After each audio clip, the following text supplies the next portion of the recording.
Welcome to Geometry. It's so exciting to be here. Our topic today is inductive reasoning. Our objective is to be able to use inductive reasoning by making conjectures and providing counterexamples for false statements.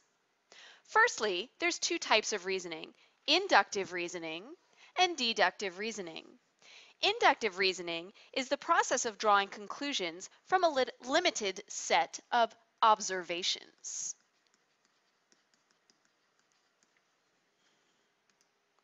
In inductive reasoning, we look for patterns and we use those patterns to make conjectures. And this is going to be our focus today, inductive reasoning. However, there is another type of reasoning, deductive reasoning. This is the process of forming a logical argument by using facts, definitions, accepted properties,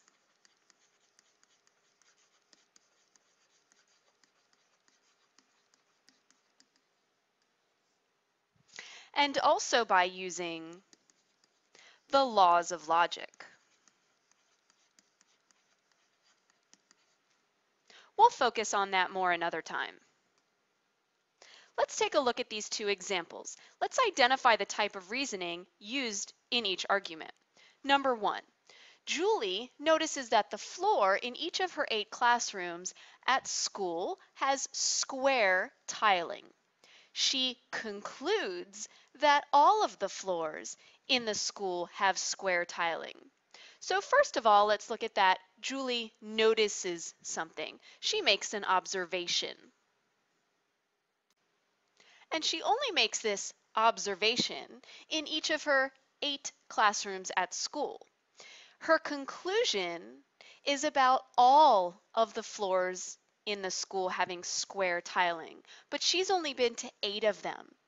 She's not using a fact, she's using patterns that she sees about each of her classrooms. Therefore, using a pattern, making an observation, is a form of inductive reasoning, because Julie is making observations to draw her conclusion. In the second example, it says, an equilateral triangle is a triangle where all sides are congruent. Tom measures the sides of his triangle and they are each 8 inches long. Tom concludes that he has an equilateral triangle. So first of all, we have a definition right here. An equilateral triangle is a triangle where all the sides are congruent. Later, Tom notices that his measurement, he measures, and he sees that he has a triangle where all of the sides are the same length, 8 inches long. Tom's conclusion is based on a fact, a definition. The premise is a fact, not an observation, but a fact. Now take a moment to pause the video. Use your own words to describe the differences between the two examples above. Write your own observations on your note sheet in the margin on the left. Here's what your note sheet looks like. This is the area where you're going to describe your own observations about these two examples. Conjecture. A conjecture is an unproven statement based on observations. So if we look back to the previous example, Julie is making a conjecture that all of the floors in the school have square tiling. That is her conjecture. Whether it is true or not is not important. We would have to visit all of the floors in the school to verify that her conjecture is in fact true. Let's analyze this pattern below and make a conjecture about what should come next. Draw this pattern of polygons and your conjecture on your note sheet. Now going back to the example of Julie, if we walked into one of those classrooms and found that one of the floors did not have square tiling, we would have proven that Julie's conjecture is false. It takes one case to prove that a conjecture is false. That is called a counterexample.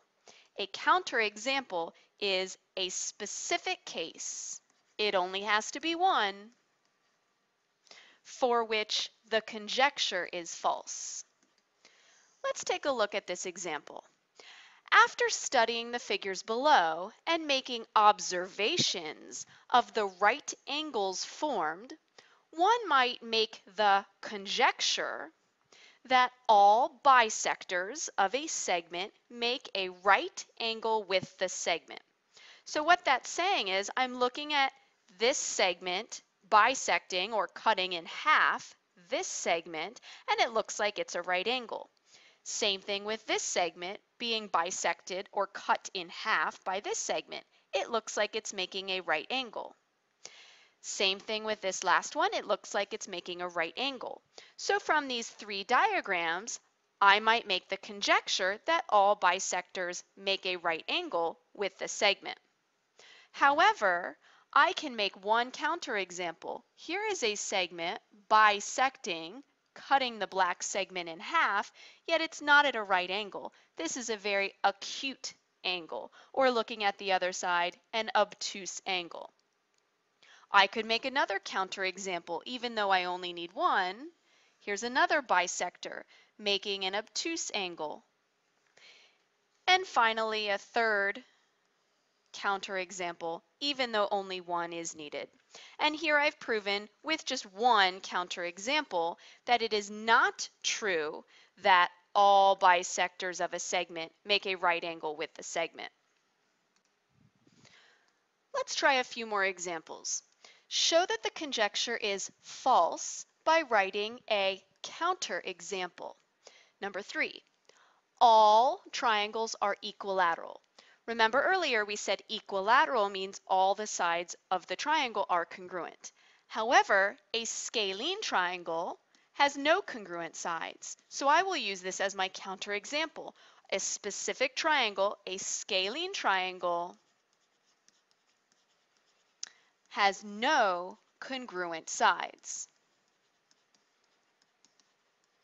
Therefore, all triangles are not equilateral because a scalene triangle has no congruent sides. That is one specific example to prove that this statement is false. Try number 4. No quadrilaterals have congruent sides. Quadrilateral means there are 4 sides. Well, what is a good counterexample? Do you know any quadrilaterals that have congruent sides? That's right, a square. A square has all congruent sides, and a square is a quadrilateral. So that is a counterexample to prove this conjecture is false. Try the last one on your own and write your counterexample. If the floor has a square tiling, then I must be at school.